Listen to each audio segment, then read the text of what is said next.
the minute that you serve someone, you forget about yourself, right? It's always better for you than it is for the person who's receiving something. Yeah.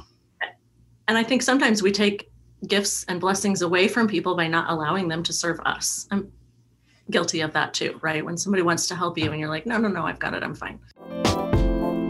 Welcome to the Daron Earlewine podcast, where we awaken you to become who you were born to be. Here's your host, Daron Earlewine.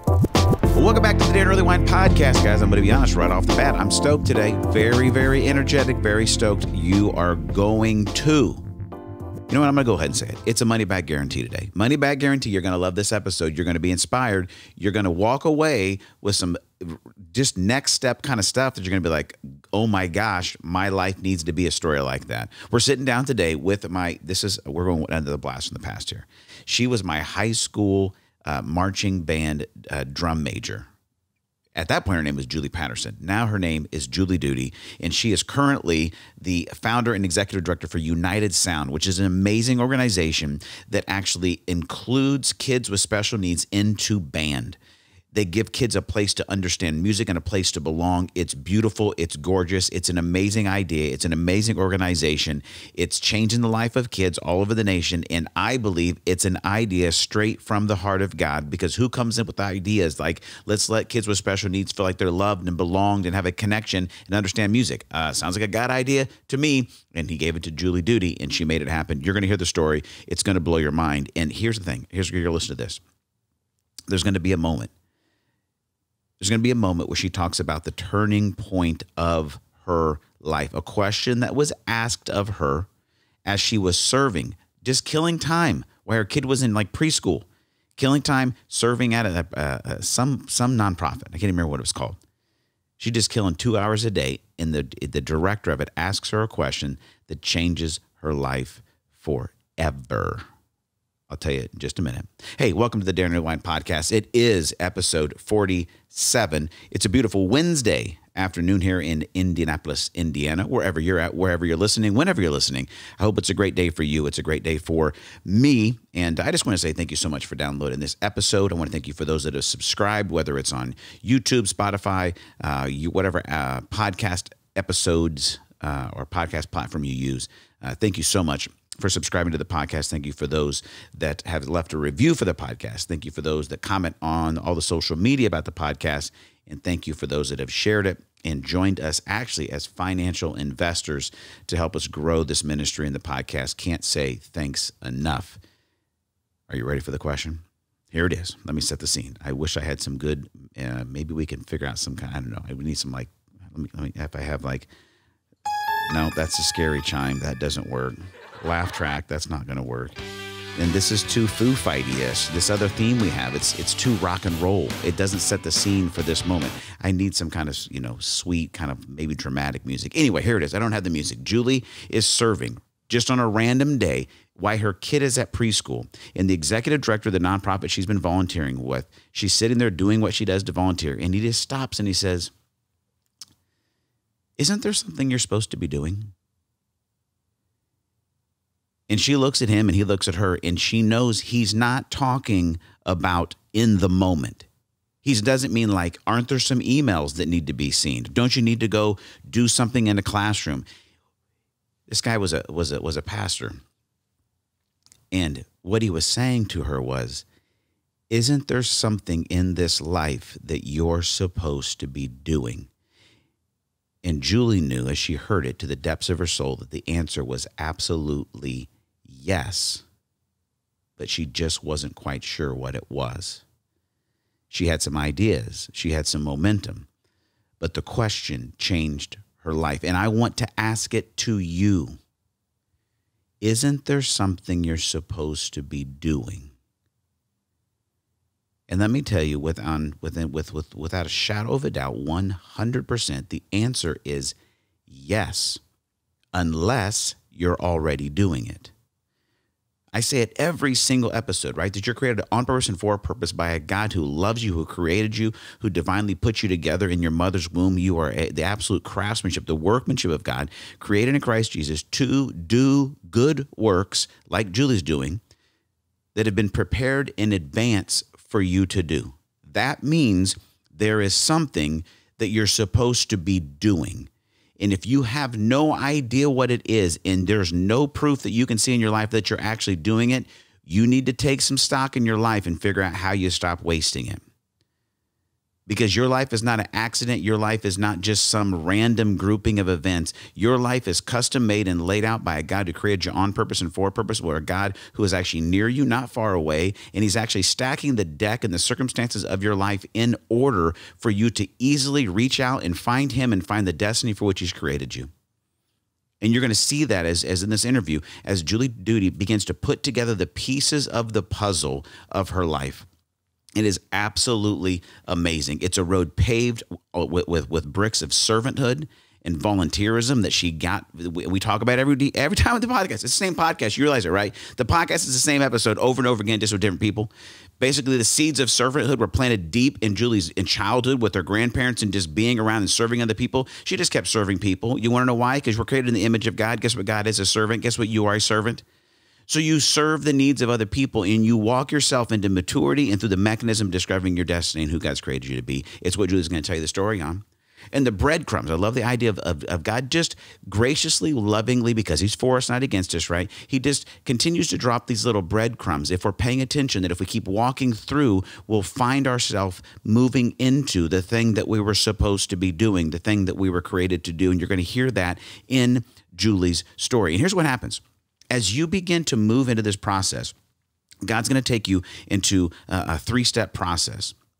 The three-step process begins when you see a need, okay? Maybe it's a need. It could be a people group or a cause. You see something that brings your heart to life. It burdens your heart. You catch a vision for something that could be different. It could be creative. It could be different. A need that could be met. A people group that could be loved. A cause that could be served. Whatever it is, you see it as a potential. You see it as a need, and it's something you say, you know what, that could be. And sometimes if we stop it there, we miss what the next opportunity could be. But if you keep paying attention and you keep believing and walking out in faith that God has created me on purpose and for a purpose, that I am the workmanship of God, that he's created me with good works and prepared in advance for me to do, and I wake up every day and I go, you know what, there is actually something today I'm supposed to be doing. Is you move from a place going, you know what, man, that could be, that's interesting, to actually moving to the should be portion of the mission.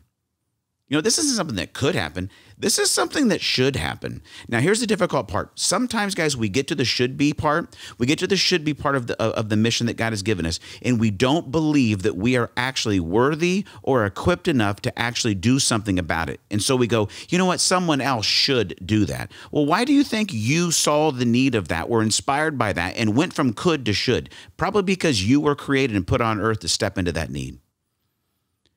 So stop shoulding your mission away to other people. Someone else should do that. No, you probably should do that because you saw it. You saw it and it became a could for you. And when it becomes a should, then you're real close to the action. Julie's going to unpack how she put plans together on a floppy disk. Back, do you remember when floppy disks were around? If you don't, maybe you're a college student, high school student listening. It's fine. Google it. You'll figure it out. She puts these plans together. Then she puts it in a drawer. She becomes a teacher. Her journey is amazing. And then she's a stay-at-home mom. And that's something that could happen. You know what? That is something that should happen. And then as Julie keeps walking into it, she's going to tell you that it gets to the point where she says, "This must happen." And I love it in the interview here. Julie just kind of ho-hum talks about, well, we did this and I went to this conference and then I got somebody to do this. And like basically when Julie went from should to must, something could, it should. This must happen. In a few months, she launched United Sound, the opportunity to actually help kids with special needs be involved in band and have a place that they could express themselves, a place they could be loved, a place they could belong. In literally about a 2-month period, goes from from should to must to it's actually existing. She launches it in 5 schools, and now it's been launched in hundreds of schools, over 100 schools all over the U.S. It's an absolutely mind-blowing, amazing idea. I'm stoked to be able to say, this is my friend. She was my high school drum major. She helped me stay on beat and on time playing the snare drum and marching band. And now she is a world changer. Why? Because she answered the question that you have to ask. And I'm going to challenge you to ask it today. I'm going to challenge you to answer it today. Isn't there something you're supposed to be doing? The answer, my friend, if you're following Jesus, is yes. What could be, what should be, what must be different, changed, created, impacted by the person God has created you to be. Oh man, get ready to get fired up.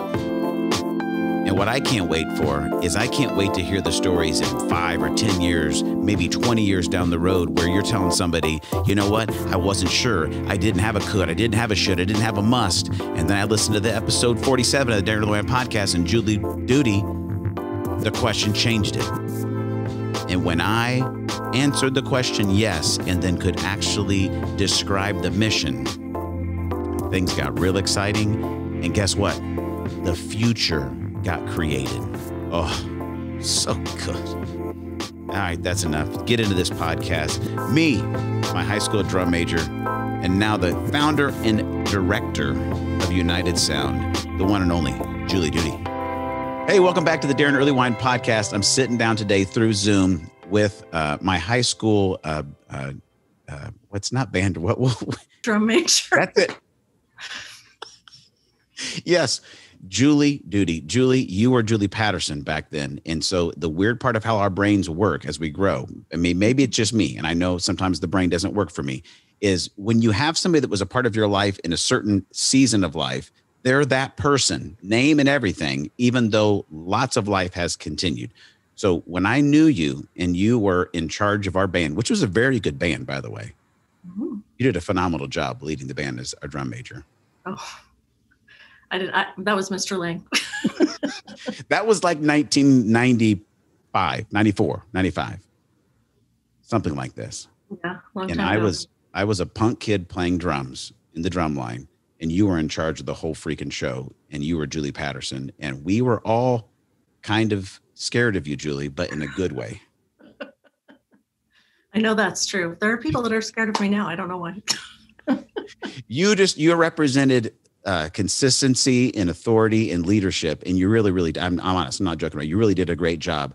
And I always looked up to you and respected you because I knew that you were a person you were driven, you had goals, and you followed through on what you were doing. And you had a serious side to you, but it was to get things done and do things with excellence. And you've done that and built a great life. And so I'm excited to have you on the podcast. We got to connect when I was out writing my book in Arizona. And I was like, you told me about everything you've created. I'm like, I have to let my listeners know about what Julie Patterson, now Julie Duty, has created. So fill in the blanks a little bit of a little bit who you are, a little the kind of the just vital signs of who Julie Duty is, and then we'll jump into the story. I'm the founder and executive director of a nonprofit called United Sound, which is primarily a program that enables students with disabilities to participate in band and orchestra through a peer mentorship program. So we're pairing kids and having them teach each other and perform. It's exceptionally simple. For people that aren't music people, I'll say, it's just Special Olympics for band, for music. Yeah. And they go, oh, okay, got it. Because Special Olympics is so ubiquitous in everything that we know. Yeah. I was a high school and middle school band director. I have 3 kids that are 19, 17, and 14. So we're aging, you and I, for our adult kids. And they're, musicians, and they have 2 of the 3. My 14-year-old is not old enough yet, but have been able to participate in United Sound, and as well as, band and orchestra and sports and all of those things. But it's a good time. So I love it. I don't see myself as this wonderful person. I was a teacher that had a need, and there was nobody to fill the need. So then when I wasn't a teacher anymore, I was like, well, I could fill the need. Yeah. So. But you know what I want to get into, Julie, and we're going to get to that part in the story is You say that, but the reality is a lot of people in life see needs. We see needs all the time. And usually we see needs when something triggers a negative, oftentimes emotion in us, something in us that shouldn't be or that could be. And a lot of times people allow things to stay in the should and could, and they don't get to the place where it becomes this must happen. And you're the kind of person, and what you've done, you let a should and a could become a must, and you're changing kids' lives through it. And so we're going to get to that story. And so I think it is profound, and I can't wait to get to that place to understand kind of how you jumped into it and what you guys are doing. But let's take it back. All right, let's go back, because now you lead United Sound, and everything about your life has been music. And what I want to know is, I knew you when you were 17, 18 years old. Let's go back to like 8, 9 year old Julie. Is when did the love for music education, is this something that's been on board from day one? Kind of where did some of the seeds of what you do now, when did you see that it was planted in your heart? I started playing the saxophone when I was 8. I was too little to be in the band. They didn't have band in 3rd grade at my school, but my grandfather was a musician. My dad was a musician. And there are pictures of me like sitting on an egg crate with my grandfather performing, and my right arm is stretched all the way down to make sure it can reach the keys. Like I was the kid that had to sit on the floor for the school pictures. I'm normal now, but I was very small then. But to be honest, I hope this doesn't ruin the story. I love playing the saxophone. I've been in a band literally since 4th grade, and I'm still in a band. I've never not been in a band in my entire life. Yeah. But the real draw for me always to music was a place to belong, friends, a thing that I could be good at and other people could be good at. And, I played sports, but I just always was drawn to that like safe place and that sense of belonging, and the thing that we can do together and stuff like that is really the pull for me is, you remember me as this like in charge, 16, 17-year-old. I remember me as this person that was like, was ugly and didn't have friends and like only was safe in the band room, with the band kids. Like that was where I could be my real person, my real self. And in the rest of the world, I had to like put on some sort of facade that was like, this must be what they want. Really? Yeah. So talk about stepping into being the drum major, because it's a major role. If anybody doesn't know how marching band works, right, is the drum major is the person who conducts and runs everything and keeps everybody on tempo, and you're in charge, like you're the leader of the band. So, and at that point, our band program at Tempe High School, right, was kind of going through a metamorphosis in some ways. We were I remember when my brother started. And when did you graduate, Julie? I'm a year younger than him, so I graduated in 94. 94. Okay, so when Damon, my brother, started, and did you go all 4 years at THS at Tempe High School? I did, yeah. So we had Mr. McDavid. He had him for 2 years, and I had him for 1. Yeah, but and correct me if I'm wrong, because I was really young at this point. But at that point, the band was kind of a little bit of a laughing stock, like to other schools. We were not very good, correct? Right, and small. And small. By the time I graduated, we were winning state titles and like decorated, everything. Like. Mr. Lang, who was on episode, phenomenally changed the whole program. You were a key part of changing the leadership and the structure and just the level of expectation and excellence in what we were doing. But if you felt like that was your only safe place, when you were asked to step into that kind of role of leadership as a 17, 18-year-old, girl, was it challenging? Was it exciting? Take us back to, what did that feel like to step into that kind of role? I have a lot of social anxiety. You wouldn't know it. I'm good at masking it, but just intense levels of social anxiety. Yeah. But I'm fine as long as I have a job to do. Okay. And this is like, at a party, I would love to come to your party if I can like be in charge of cooking things and passing things out. Right. But if I have to just come and like be at the party, I probably won't even show up. So it's the same thing, right? So, and when Mr. Lang came, I was a sophomore, and I actually went to school in the summer. The previous band director had chosen a different section leader, and I went in the summer and said, we shouldn't have that section leader. You should pick me instead. So great, 101. And he did. Not because I was so wonderful, but because that other person hadn't returned any phone calls. So Okay. I didn't know that at the time. So, I mean, really, like being the drum major, being the section leader, whatever, being in charge wasn't like, I didn't see it as a role of leadership. I saw it as a, like, that's makes it more safe because then I know exactly what I'm supposed to be doing. Okay. It's kind of cool to talk to it and see, because like, you know, like you're saying, you knew what was going on internally. Mm-hmm. All we knew was going on externally, and you pulled it off great, because you did raise the level of expectation and excellence of what was going to happen and what was going to be expected.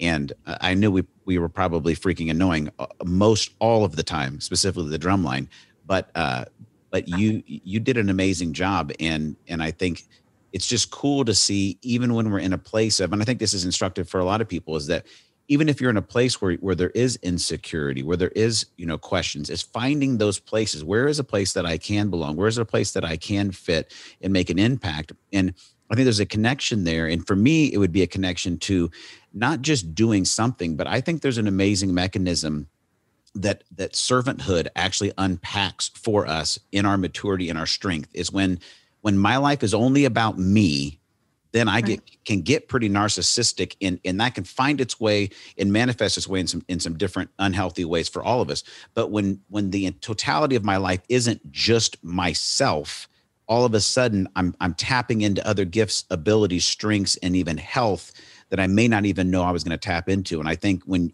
you made the decision, you know, in different motivations, but to truly serve the band, I think it unlocked and brought a lot of gifts to the surface that we all were able to benefit from.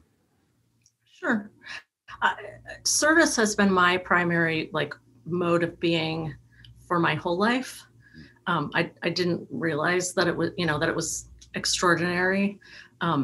We lived next door to, both of my parents worked lots of hours. We lived next door to my grandparents, but they were really old. My grandfather, not my great grandfather, my regular grandfather, was born in 1897. Oh, wow.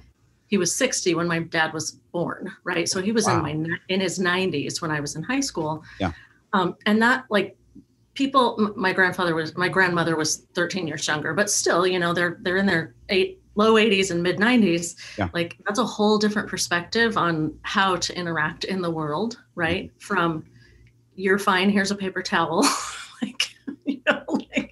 I jumped off of a fence once, and a rusty nail was on a board, and it went through my head and through my foot and out the top. And they told me to calm down, and it handed me a paper towel. Rub some dirt on it, kid.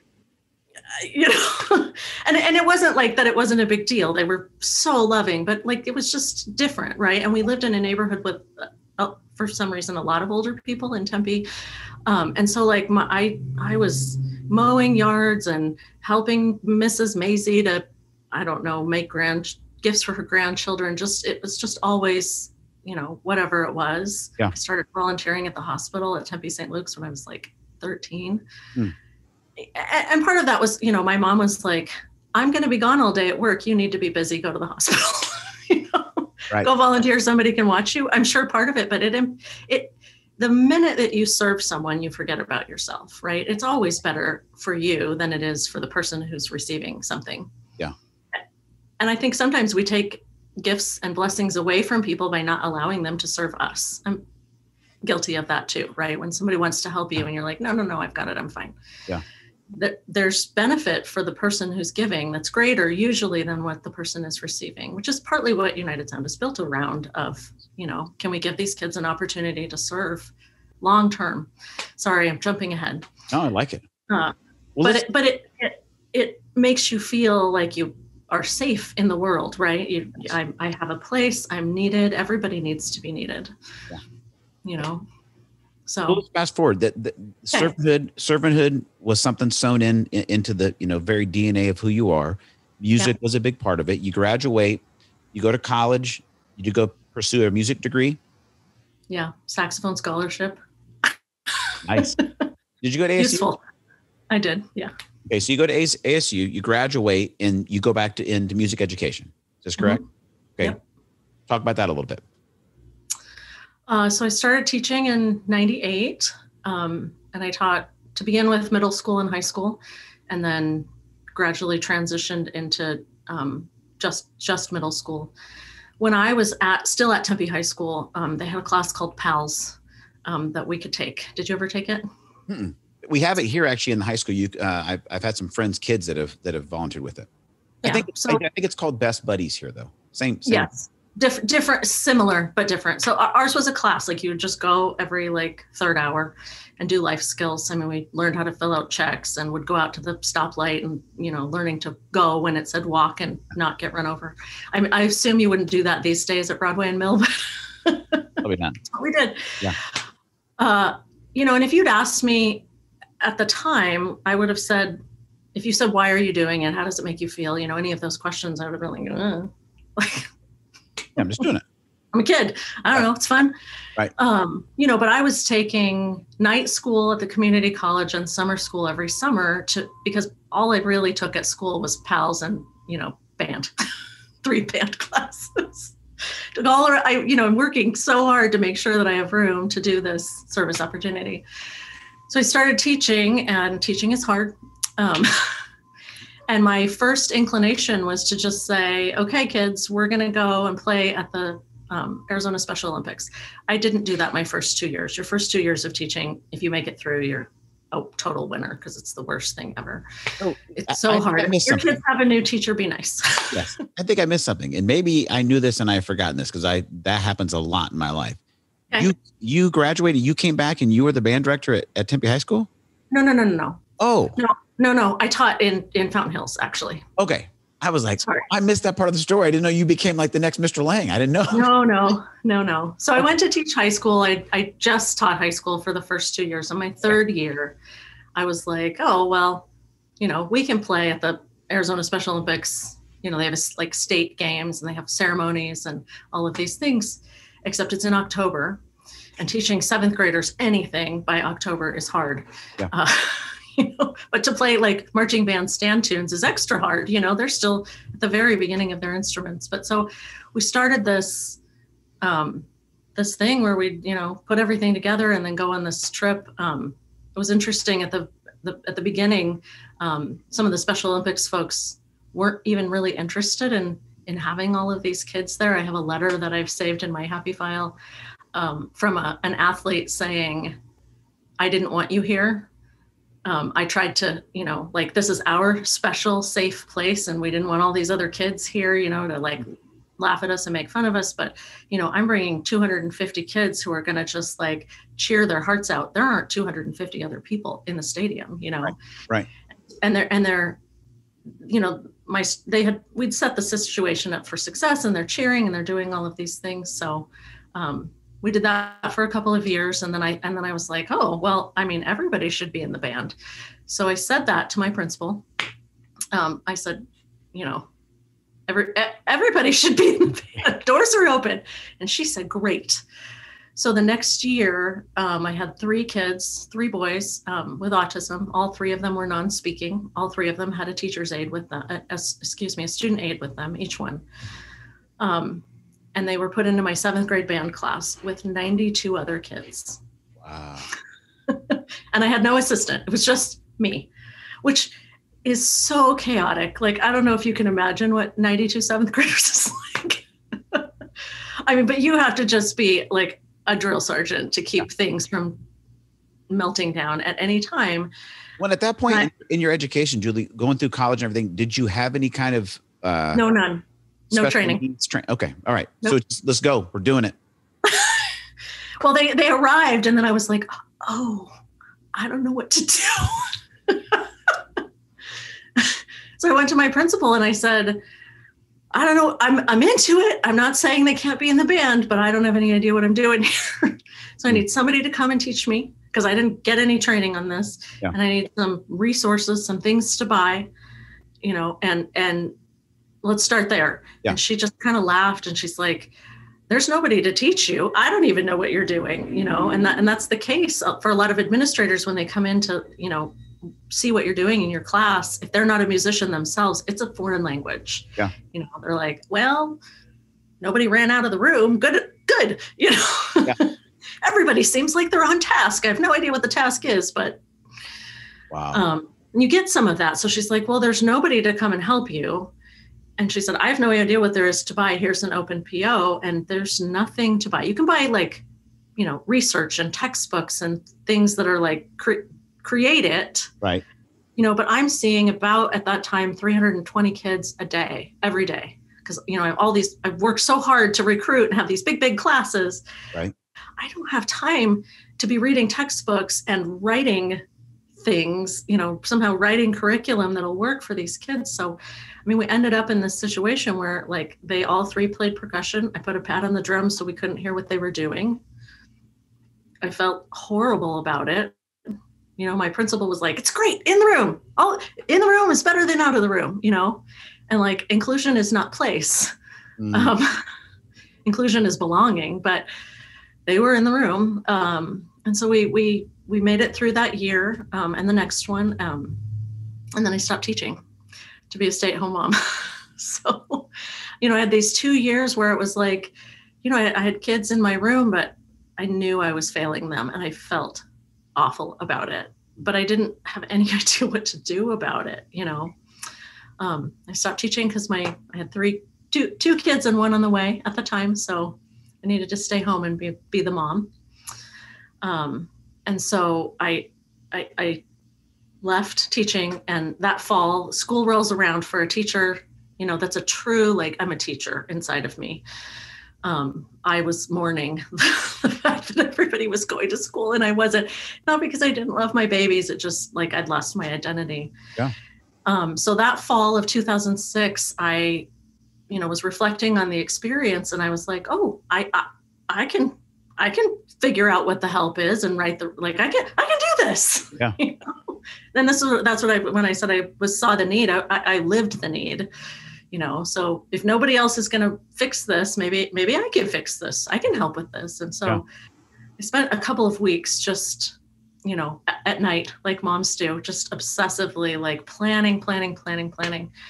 And then I was asked to give a talk at church. And I was, referencing some other people's words, like you do, adding quotes in. And one of the things that I had added in was, the quote that you don't have to sing all the verses of your song at the same time. And it just hit me like a ton of bricks. I was like, okay, I hear you. I'm listening. And I took the floppy disk out of my computer and I put it in the drawer, and I never looked at it again. So, because when you get an answer, whether or not you were looking for it, you'd be dumb to ignore it. So I put the floppy disk in the drawer, and I really never looked back. Several years passed. My youngest. So when you referenced that quote, for you, it was like permission, like, hey, you don't have to do this all right now. You can sing the verse of being a mom right now. That's totally okay. Yeah. I love it. Yeah. It was hard, but it was true. I mean, and especially, knowing this now and having done this, in the season that I did do it, it would have failed or it would have crushed me, and my family. One of those two things would happen. And, Well, I think that's an amazing observation, Julia, that I think people need to hear, is because I think when we do get a sense of an idea, something that captures our passion or imagination, and especially if there's any connection to, we think maybe like the God of the universe, maybe like, dropping ideas into our brain, like, hey, here's something that I want to see done. And in this situation, we talk about helping, kids with special needs that may not feel like they have a place, be loved, have a place of belonging. Like, is that on the heart of God? Yep, for sure. Right. But then to be able to realize that there's a time for everything, and to have permission to know, you know what, you can get an idea, but not necessarily have to execute that idea at that given time. That's amazing permission. I love that. Yeah. I did not have that realization. That was one of those really founding moments. Yeah. So my youngest went to preschool, and we have this amazing preschool, but it's not close to our house. Okay. So, it's a 30-minute drive and worth it. But for a 2.5 hour, 3 hour preschool, to spend 2 hours driving makes no sense, right? Because an hour, back and forth. Yeah. So I was like, well, what's nearby? Where can I volunteer? Because, that's my go-to. Yeah. There was a children's home nearby. So I went in and I said, I got 2.5 hours. What do you need? So I started volunteering at this amazing, amazing children's home, just fabulous place. It's called Sunshine Acres. You should look it up if you're curious. It's a beautiful thing. Also a very inspired, story. Still family run. They've been going about 75 years. So I started volunteering there. Ultimately, you kind of work your way through the volunteer things. The funny part is that the volunteer coordinator was like, "Oh, you're a teacher. You can help in our school." And I was like, no more children. Because after 7 years of stay-at-home momness, you're full. Yeah. So I helped the volunteer coordinator. I worked in the office. I worked in the donation center. I did all of these things. Ultimately, I ended up as the unofficial assistant to the executive director. Had a little desk in his office, and my 3 hours a week morphed into 15 or 20 hours a week, like it does, because, I was having a great time and doing all of the things. I was planning their board meetings, and when their grant writer retired, I think, they were like, "Well, you seem to be keeping up with most of what she was doing." So as a volunteer, I just took over, all the grant writing and DES paperwork and just all of the things. Okay. Learning how to run a nonprofit, but I didn't know it. Who knew? Yeah. Anyway, so I'd been there about 4 years, and I was sitting in his office one day, and he looked up at me from his desk, lightning bolt out of nowhere. And he goes, "Is there something you're supposed to be doing?" And I'm like, "I'm working on the United Way grant, but I'll do anything you want." I remember it it was yesterday. And this was 2013. And he's like, "No, I think I'm going to hate myself for asking you this, but isn't there something you're supposed to be doing?" And I was like, oh. So 2013 from 2006, we're talking 7 years have passed. And I was like, well, yes, but I think people will think it's dumb. And he said, "Oh, well, pull it together and tell me about it next time you're in," which was a couple days later. So I came back and I said, so when he said it, mm-hmm. You knew. Oh, I knew, and he knew too. and this children's home is a religious, they have a church on site. That the whole situation is all about, what does God want us to do?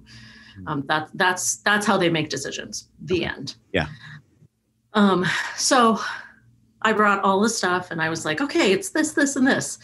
I didn't have any of those things, by the way, because it's 7 years later. I don't even have a computer that would hold a floppy disk. 2013. When you said floppy disk, I did think that was pretty fun. I know. Well, it's important, right? Because A, I don't know where it is, and B, it wouldn't have mattered, right? Anyway. But I remembered all of it, because it was important to me. Yeah. So I came in, I told him all about it, and he goes, "Well, none of that makes any sense at all to me. But I feel like there's a reason I asked you the question. So I've printed off all of our legal paperwork, articles of incorporation and bylaws and stuff like that." He said, "so that you can copy them without having to pay a lawyer, just, change the name so you can get started. So here you go." Wow. Uh-huh. So that was 4 years of volunteering, one question, but you know what the answer is. And then what, how long, was it a week or two later, you're back and all of a sudden you're filling out articles of incorporation, getting ready to get a nonprofit rocking and rolling? He asked me that in the fall of 2013, late fall, end of October. In December every year is the Band and Orchestra International Conference. Okay. And I'd been going for years because my friend, Scott Lang, had a booth. And so I'd been going and helping him do his things for several years. Yeah. So I was rethinking about, how does all of this work and what would we do and how would it work? I went with him in December and then came back from that experience of just seeing all of these people with on a mission. to like teach better and really teach music in a meaningful way. Yeah. Like what you and I experienced in high school. Yeah. And I just came back and was like, well, all right. So I went to my friend who teaches in Phoenix and said, hey, guess what you're going to do? So, and people usually don't say no to me. So he said, okay. And we spent that semester, the January to May of 2014, having every child play every instrument. We had about 20 kids, and then plus all the mentors in the room, because maybe there's a reason you don't hand out clarinets, right? Because kids with disabilities were like, here's your drum. I did the exact same thing because I didn't know what else to do. So we had every child play each instrument for 1 or 2 weeks. So you went to the conference. So you went to the conference. You came back that next semester with a friend that was a band director and said, we're going to put together a band for special needs kids this semester. Yeah. It's happening now. And by that semester started, you recruited 20 kids to join the band. Yeah. Well, plus the mentors. There were like 60 mentors. I think it was 17 musicians and like 54 mentors. It was a huge group of kids. Was there anybody else doing this you knew of in the country or in this or the community and the area around you? I mean, Special Olympics has been doing it since 1975. With music? No. That's what I'm saying.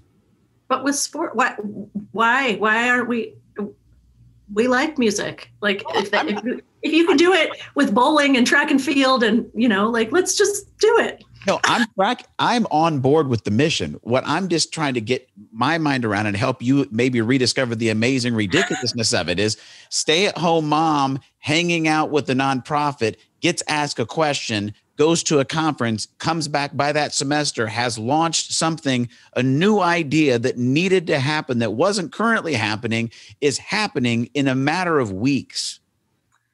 I mean, it grew, right? I was in a peer mentoring program when I was 15, right? So that's a 20-year germination period. Sure. I tell people all the time with our peer mentors, like right now, we are dropping a little baby pebble in the lake of their life, right in the middle. Yeah. You will not know or see the effect of this experience on the peer mentors for years, and it'll hit the different shores of their life at different times. Will change. You will be forever changed, but we're not going to see it today. Yeah. You're 16, right? You're like, it's fun. I don't know, you don't know, but it had been growing for my whole life, basically. Yeah. Well, I mean, and my very best friend, when we were in 3rd grade, her brother was in an accident and had a very, very severe brain injury. Okay. That changed every single thing about his and their lives, right? So I'd been in their family as like, the bonus daughter and the bonus sister to him. And, I think music is very important. I think the experiences that you and I had there, like you said, changed who we were. But not because of the playing of the instrument, because it is a place where magic happens. Like I believe in music education. Yeah. I have, a special place in my heart for people with disabilities, undoubtedly. But my drive is that music education is an important thing and that every child who wants to have the opportunity should. Yeah. So yes, it was fast. I mean, we started by like the 2nd week of January. I mean, there was no time because my favorite minute is like, whatever it is should already be done. Yeah. Like fast. Okay. So you get it launched, you get 20 kids and the mentors in there and you're handing out, everybody's learning every instrument. What happens? We start to see miracles, these are kids and you can stay in high school till you're 22 and his school happens to be, some school districts, and you can go to any school you want, but in this school district, they magnet the kids. So like one high school is an autism magnet and one high school, is a Down syndrome magnet. And they have kids without autism at that school, but, his school is the severe and profound magnet. So we're talking about like,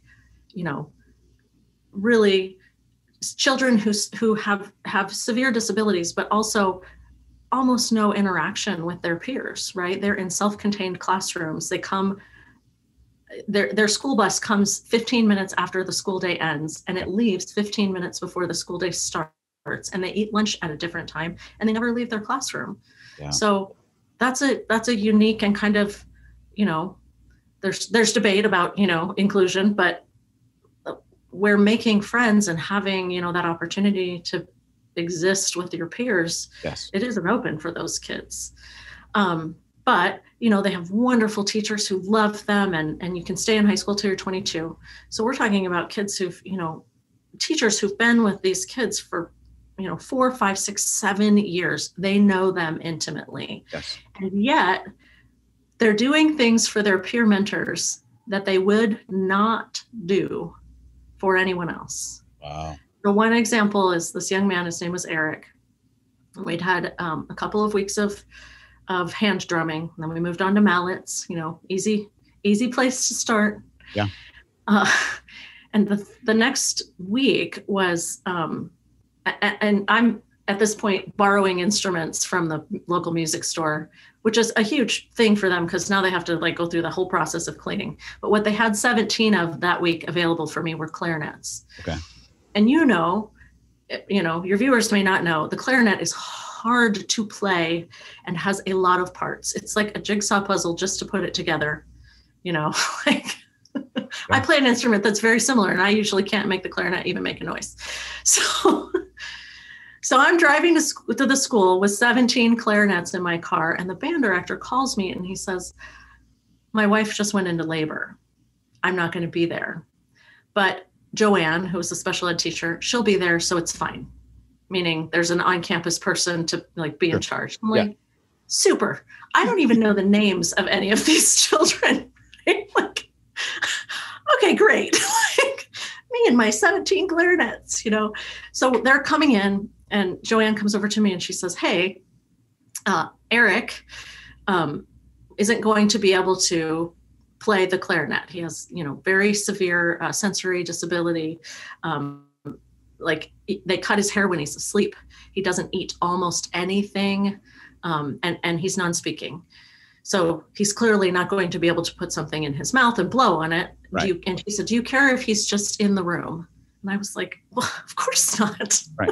Right. Sounds great. And then I promptly forgot about him because there was a lot going on. Anyway, so we're cruising along, and 10, 15 minutes go by, and nobody's played the clarinet yet because we're trying to put these things together and, doing getting to know you activities and all this stuff. And I'm, scanning the room. Everybody's in their pods because his mentors had come and, grabbed him from Joanne and I and then disappeared. Yeah. They're all in their little pods of 4 around the room. Anyway, so I'm scanning and I kind of look and I see her and she is sobbing. And I'm thinking, oh no. And I turn and Eric is playing the clarinet hard enough to make it squeak. He's never put anything in his mouth, right? He's never blown a whistle. He's never, never. But the reality is Eric is a young man. And there were 3 girls that were like, "Hey, let's." And the same instinct that makes teenagers make bad decisions can make them make good decisions, right? Peer pressure is magical. Yes. So he blows it. I have these such cute pictures, and it squawks. And then he turned around, look at the end of the clarinet, where'd that come from? And then he'd do it again, and then, and then the girls are like, I've never looked at the end of my clarinet. So everybody's looking at, and they're having this whole experience. Would clarinet be the best instrument for Eric to play, long term? Maybe not. But this is a moment that nobody could have predicted. And we see it over and over and over and over again, because we will do things for our peers that we won't do for anybody else in the world. And his peer mentors didn't know. They knew, we train them, don't be rude, don't force anybody to do anything they don't want to do. Right. We also, and to this day, we don't give them too much information to the negative. We don't tell them what someone can or can't do. Yes. Because sometimes you just don't know, right? So it was, I'm going to play the clarinet. Do you want to play the clarinet? Yeah, I want to play the clarinet. The clarinet, let's go. let's do it. Your plan. Let's do that together. You know? Well, it's just amazing what you're talking about that is in a normal school situation or in an isolated situation, the students aren't going to get that opportunity to be challenged in that positive peer pressure space. And that's just so beautiful. It depends on the school. It depends on the kid, you know, and what their specific plan is and what's safe for them and appropriate. But a lot of kids don't ever see the outside of a room. And so many, and I can look at my own teenagers and say, you need more opportunities to serve and not like pick up trash in the auditorium, right? Not a one-off. We need something that is relationship based, that is long-term, right? That is meaningful. And if we can do it around something, a shared interest, that's how you make friendships, right? There are programs I had to do, I didn't have to do. I was invited to participate in a Kennedy Center webinar about how to teach mentors. So I put it all together and then I was going over it with the woman that had asked me to do it. And she said, oh, you forgot to tell us how you teach them to make friends. I said, oh, we don't. We don't mention it at all. Like intentionally, it's off the table. Could anything be more awkward than for somebody to come along and be like, Daron, be Julie's friend? Right. Yeah. We're going to have this instrument between us. It's a bridge. You know how to play something. I really want to know how to play something. We're going to mostly talk about the instrument for about 3 days. Mm-hmm. And on the 4th day, we're talking about teenager things. And we're real friends. He'll never see this, so I'll tell this story. My oldest child he's like you in high school, like really cute, really popular, had all the, any girl, like Mr. I thought you were going to say all the bad things. Okay, that's fine. No.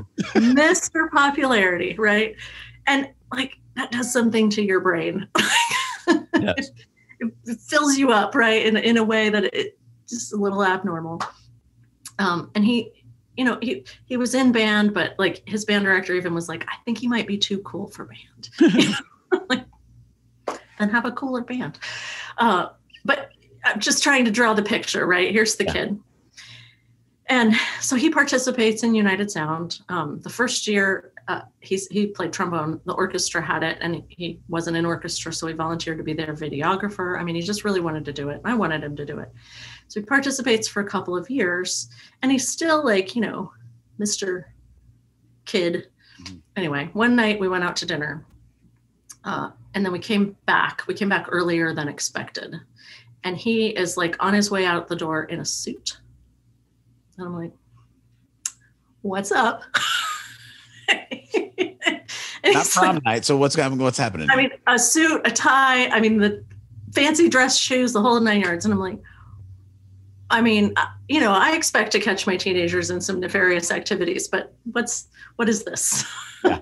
He's like, oh, you said you were going to be here. And I'm like, well, I am. And he was taking his new musician to prom, but he didn't want me to know because then I was going to make the face, the mom face. Yes. Because he needed to, maintain his cool factor even at home. But he was a sophomore and, couldn't go to prom, and she was a junior, so he's taking her to prom. Wow. And he'd asked her. And I just go, oh, that is monumental. Yeah, it's beautiful. So it changes us. Service changes us. Absolutely, Julie. So good. So it starts that semester. Yep. Where are you at now? How's it grown? What's going on now with United Sound? One more amazing thing that happened before I tell you now is, so we did it that semester. Yeah. And then that summer, the federal government changed the rules for getting your 501c3, your nonprofit status, because they were like, it took 20 months to get your 501c3 to be able to start, which is tough. Yeah. And they were so far behind that they changed the rules right at that moment. So we were able to get our 501c3 by like August 1st of 2014. And I think we started in June. It was just lickety split fast. So that was another little like this is the time, right? Let's do this. We started with 5 schools that year, 4 in Arizona and 1 in Indiana, actually, Carmel High School. Hey, all right. We wanted to I hate Carmel, and there are big rivals. Did you say I hate Carmel? Well, I can't stand them. I mean, it's the Carmel. We're HSC, and we have a big rivalry. But for the fact that they're involved in United Sound, I love them.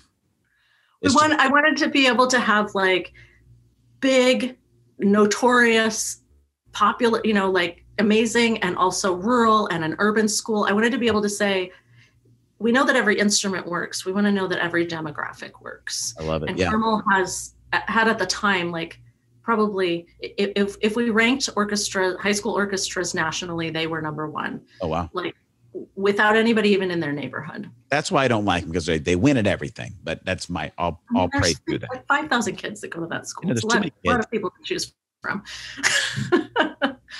Anyway, and their orchestra director at the time, he's not there anymore, but was cried and said, absolutely, I have no idea what I'm doing, but I'll try. Yeah. So we started those 5 schools, and then have grown about 70% a year every year since. Wow. So we have about 130 now. COVID wasn't great.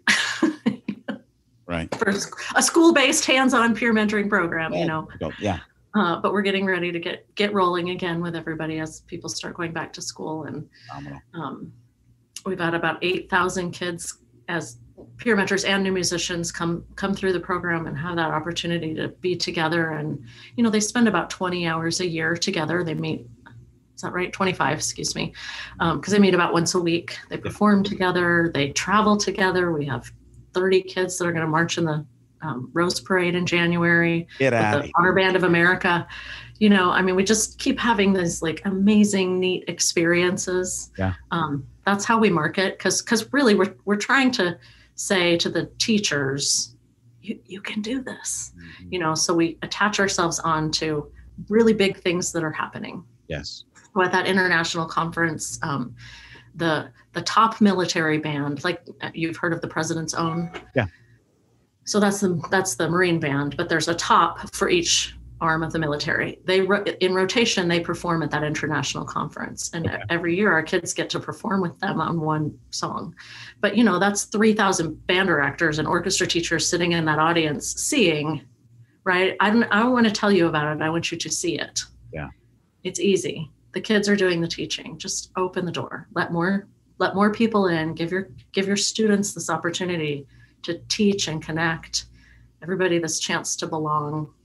Going all the way back to when I was teaching, we provide a myriad of ways to train the teachers and the peer mentors and make it really easy and bite-sized so they can just like start tomorrow. And we've had so many people, like they'll see it at Christmas, and then Christmas is when the conference is. They'll see it at the conference and start 2 weeks later. It's easy, right? It's just a matter of getting kids to sign up, and then we can do it. But I'm going to provide that training. I can't give you more staff, but I can give the students the job of teacher. Yes. Because then it doesn't matter, right, what else is going on, because you have somebody to pay attention to you. And then we provide books and, method books. Remember, you had one of those. We use foods and colors to teach pitch and rhythm, and just, modify everything so that it's totally attainable. There's a ramp. You can climb up that ramp however quickly you want. Some kids just needed an entry point that wasn't when they were 10 years old, because, right, that's when instrumental music starts. Yeah. And if you don't get on the train in 5th grade or whenever it starts for you, there's no beginning orchestra when you're 17 years old. So for some kids, like, they soar. For other kids, they play just one note at just the right time, and that's their authentic contribution. And you know what? There's lots of that one note in this piece we're playing. Everybody's playing a modified part. The tuba's not playing the flute part. The bass is not playing the violin part. Right. And that's the other thing, is that everybody knows, no matter what your intellectual ability level is, everyone knows the difference between making noise while we play and making an authentic contribution. That it's like rest, get ready, here it comes. D. Yeah. And you're playing the Ds at just the moment, right? Just where the Ds exist. So It's a good time. Julie, tell me a story of maybe an email or a letter or something that you've received maybe from a parent who their kid has gotten involved in United Sound and you got maybe, I'm sure you've gotten plenty of them, but you get one and it's like, this is why I keep going. It's not an email. It happened in person, but one of the things that we get to participate in is a summer camp in Muncie. We do a lot of things in Indiana. Hey, thanks for looking me up over the past 20 years. You kidding me? I've been here since 96. And listen, now you get to come to all the United Sound things. You're going to love it. Fine. Forgiven. So we're at Ball State University at this camp. And this is one of the very few things that we're able to do where we can invite new musicians or the students with disabilities. We can invite new musicians to come and have the camp experience with no prior musical knowledge. You can have never played anything before, and you can come and do this camp, and we'll teach you right from the very beginning. Most of the other things we do, it's like a whole school is bringing their students, and they've already practiced together. Yeah, okay. Anyway, so this lovely young man named Chance comes, and his mom's name is Julie.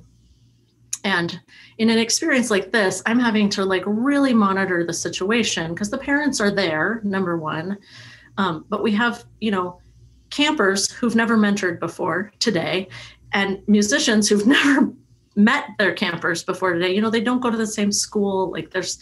I'm really having to make sure that everybody's feelings are okay. Mm-hmm. We were cruising along, everything was going fine. And then his mom, she didn't look okay. So I sidled up to her and I said, hey, are you okay with what's going on? Do you want me to intervene in any way?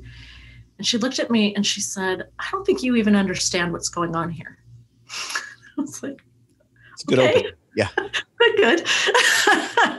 And I get that a lot from a variety of people, but she said, I don't think you even understand. And I said, tell me what's going on and I'll intervene right away. And she said, this is great. I'm glad that he's here.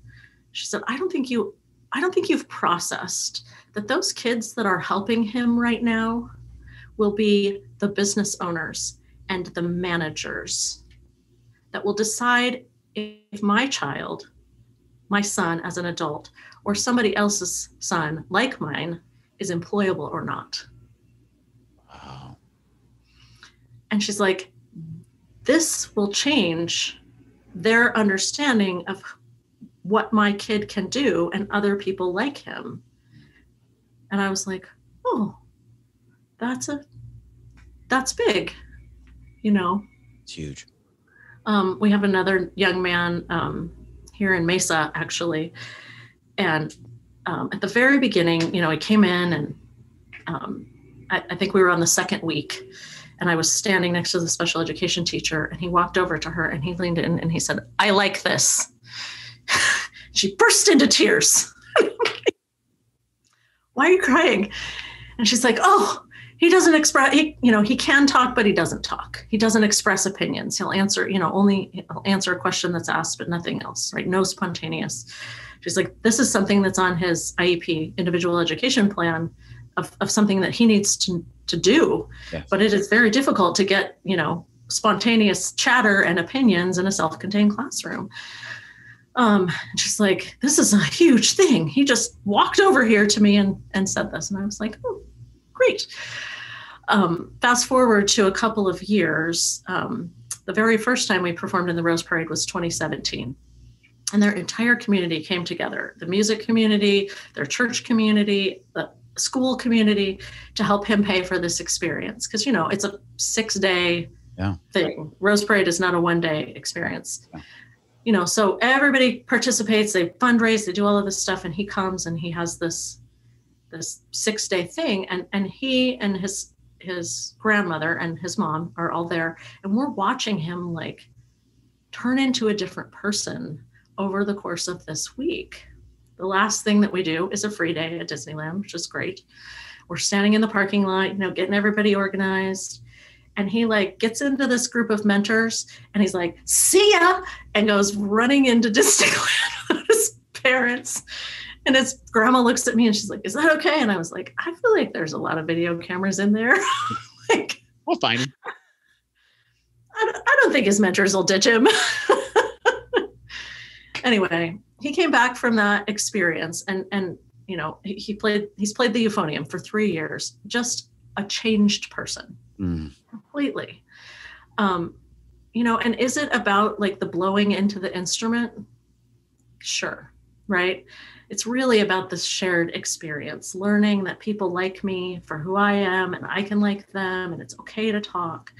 So he comes back and then they reassessed his IEP and found that he'd checked off a bunch of his graduation requirements that they thought he wasn't going to. They moved his graduation date back by 18 months. Wow. And then the school district hired him in the maintenance department where he works now. But like that being able to converse and feel safe in the world is the difference between being employable and not employable for a lot of us, right? So good, Julie. So good. Here's a question. Yeah. Oh, I have one more. I did have a mom call and yell at me. Her son goes to a private school in Phoenix, very expensive. Okay. She called and she was like, another, like, I don't think you know what you've done here. Yeah. A parent of a mentor, right? But you've spent $20,000 a year sending your kid to high school. Like you've got a vision for the career path of that kid. There. Yeah. Yeah. You've all got a plan. She's like, I don't think you understand. He's changing his college plans. I'm like, okay. She goes, he's changed from electrical engineering to biomedical engineering because he doesn't think he can live his life without being able to help people. And I'm like, that seems good. She goes, it is.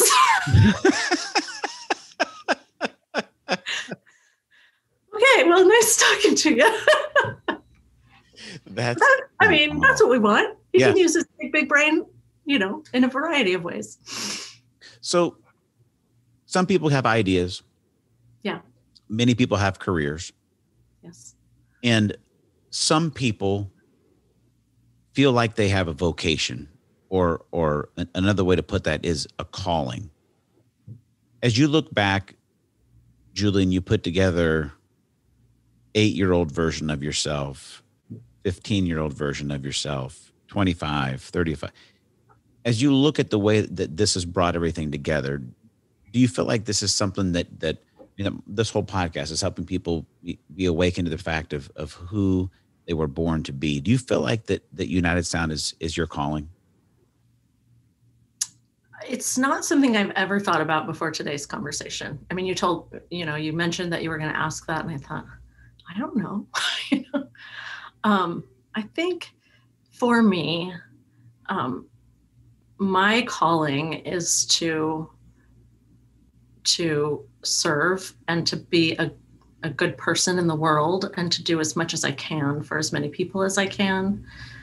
It may not always be this, right? I may find another verse to the song. Clearly, all of the pieces have fallen in place to make it so that I was able to do this, at this time. Yeah. But I feel like, we're called to serve one another first and foremost. Yeah.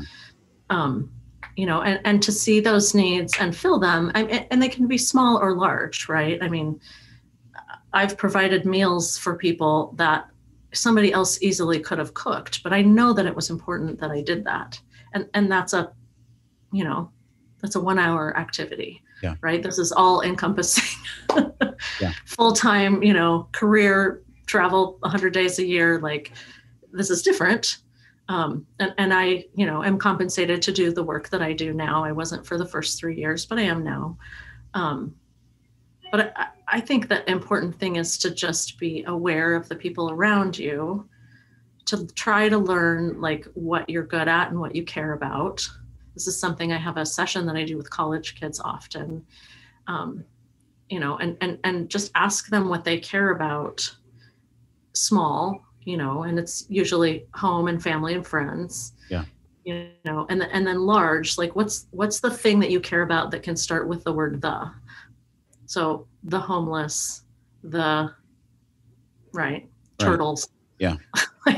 There's the environment, there's a lot of things. Right. But like to have a calling to do something that you can do passionately, if you can rest in a place of something that, that is truly meaningful to you and lines up with your skill sets. Yeah. But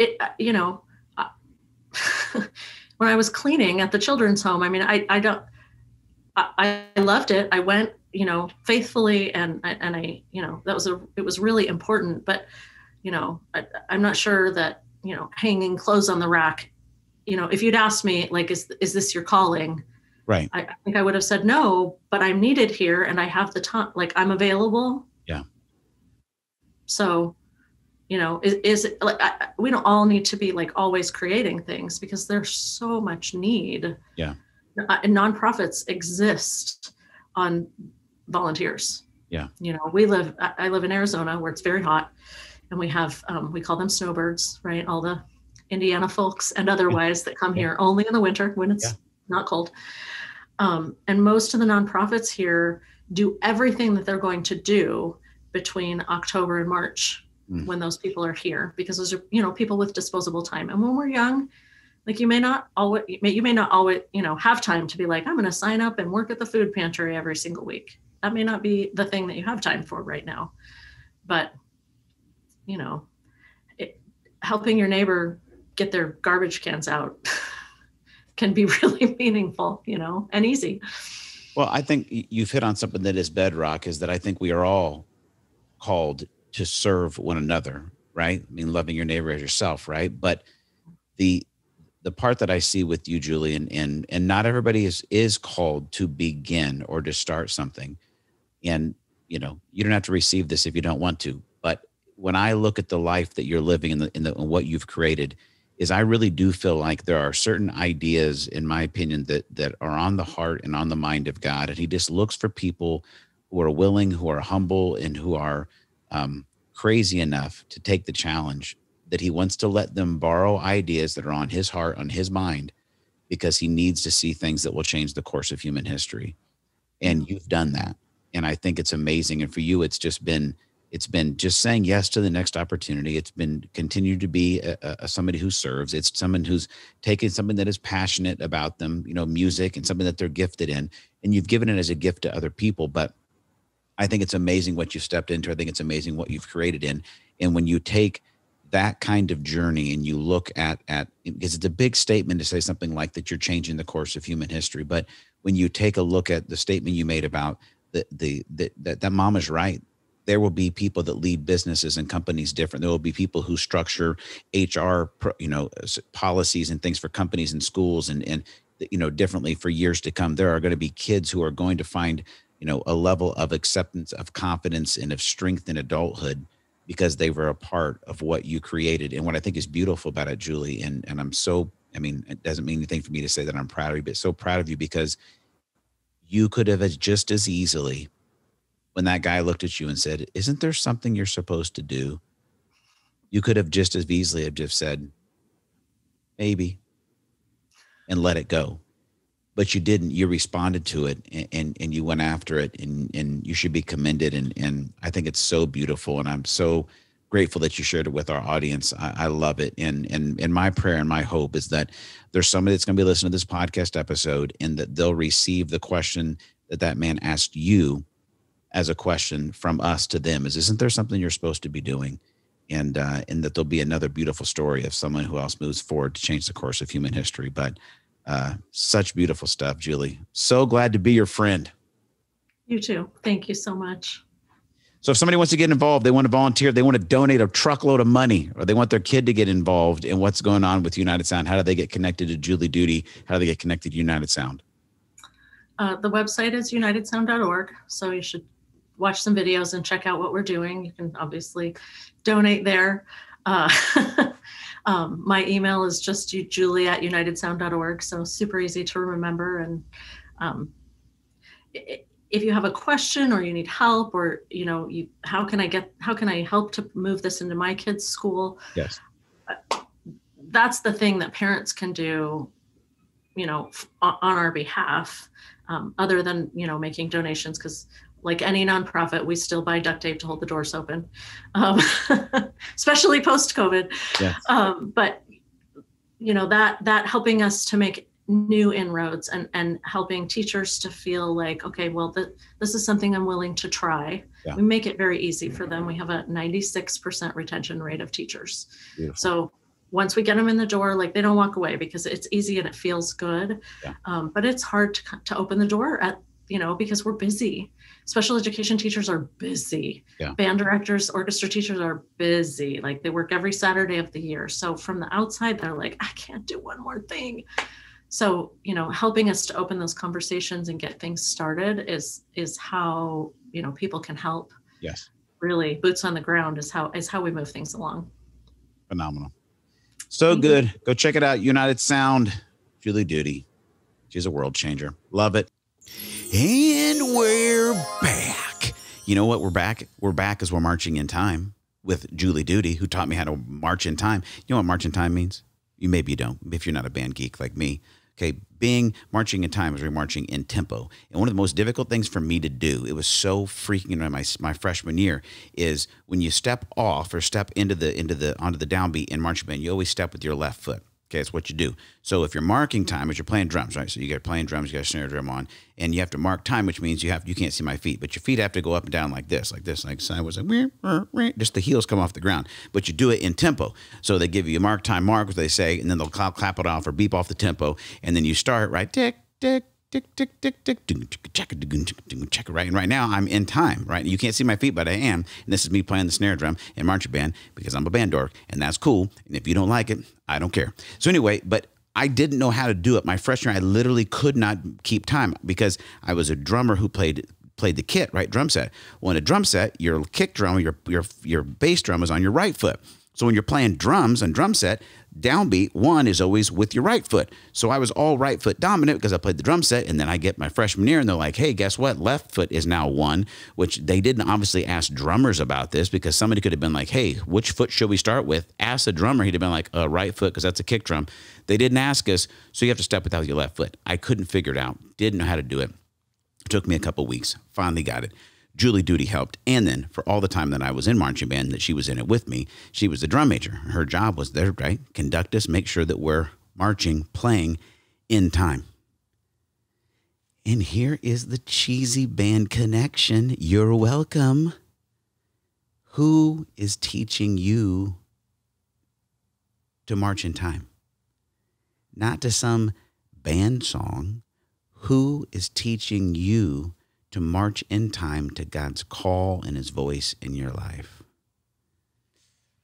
Ooh, Daron, you do come up with good questions. Thank you. That's why I host a podcast.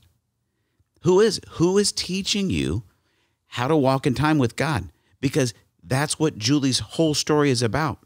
When she hit us with this quote, you don't have to sing all the verses of your song at the same time. My mind exploded inside my brain. That's the most beautiful thing I've ever heard, and you need to hear that right now, is you have a song. God has created you on purpose and for a purpose. Your life is a song.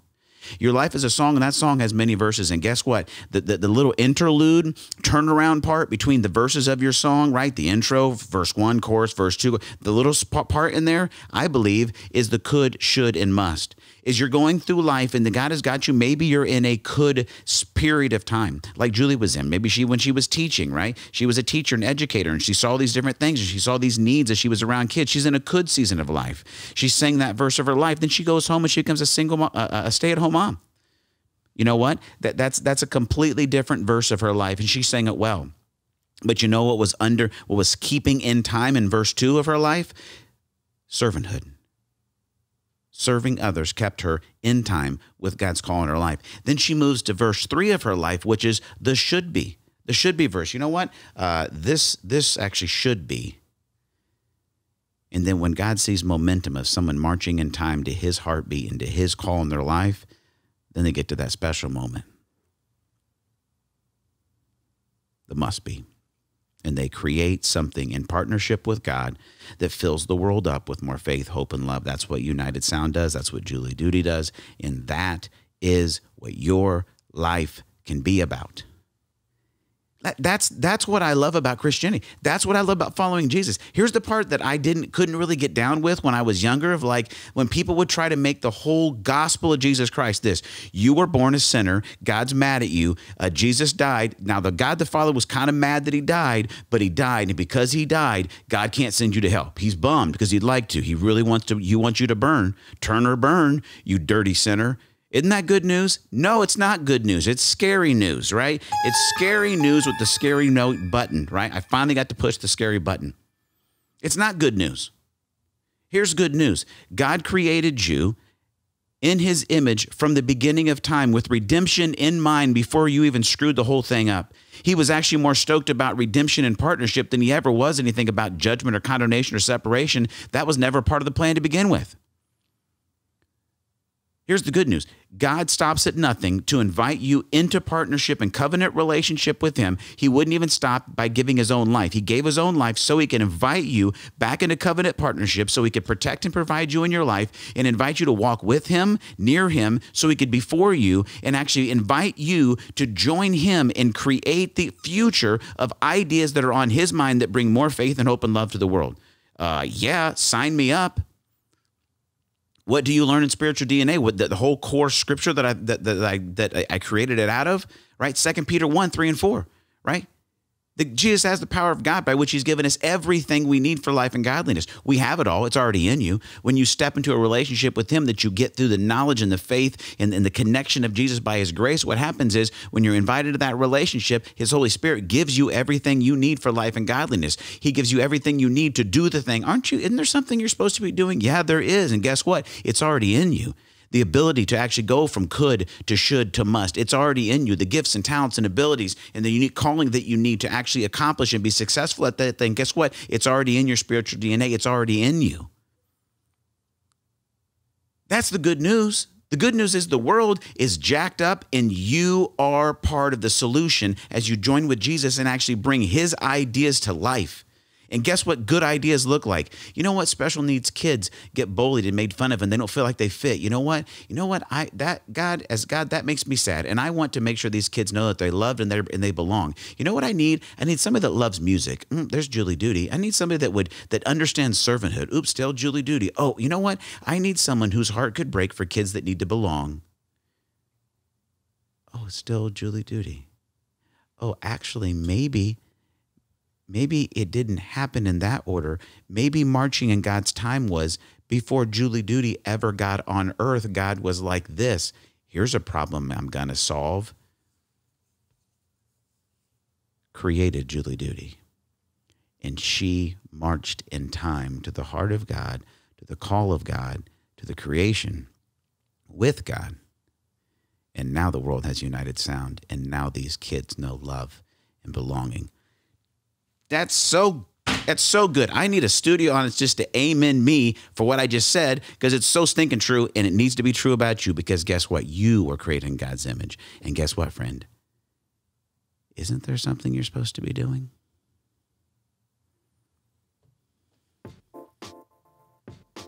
Just drop the theme music on him. Boom. There's nothing else. I can't even say anything else. Nothing else. No more words. It's a mic drop. I can't drop the mic because it's on a bar.